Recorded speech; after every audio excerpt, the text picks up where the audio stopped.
Here's my 1976 Stingray.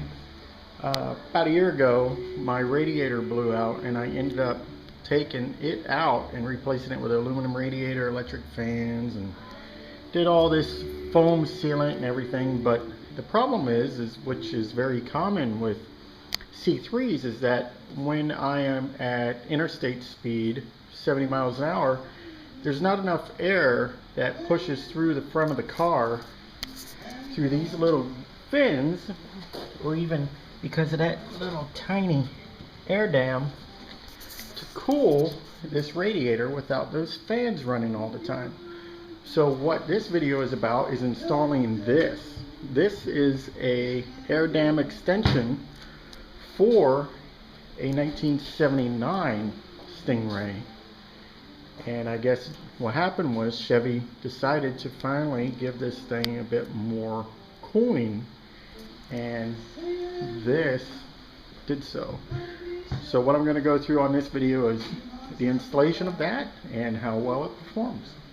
Well, this is the extension, and what I'm going to be doing is installing it with the natural curve, because it had been shipped. It's been rolled up, so it's got a natural curve on it. I'm going to have that facing forward, and I'm going to use this double-sided tape along the back edge here between the screw holes to mount it onto the front spoiler, and then I will screw it in. Now, I was reading that the safest space for spoiler between it and the ground is a minimum of 3.5 inches. So I'm going to measure the current spoiler and get as close as that as possible using this. Alright, as you see, the current spoiler is a measly 2 inches. That's awful. The replacement has a 4.5 inch length. So this gets mounted halfway down the current one, so we're looking at total length of 5.5 inches going. What you'll want to do before you install is make sure it's good and sturdy, that your existing spoiler has no problems, that it's mounted very well. And we'll be mounting the top edge of the extension about right here. The extension is 4.5 inches, so it's going to come down to about right there, which is a huge improvement. When these Corvettes are on the interstate and they're going 70 miles an hour, you need as much air as possible to be scooped up into that radiator. Okay, what I've gone ahead and did is I measured 1 inch down all along and marked where the top edge of the extension is going to go all the way along.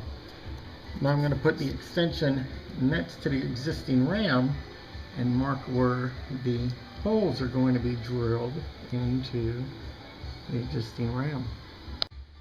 I've started to mount the extension, and I found that the double-sided tape doesn't work very well, so I am using a pilot hole lined up the center, and then I'll do the edge, left edge, passenger side edge, then I'll do the pilot hole on the driver's side, and then the driver's side edge. So this ought to go pretty good. I'm using class 4 bolts, washers, and lock nuts for this install.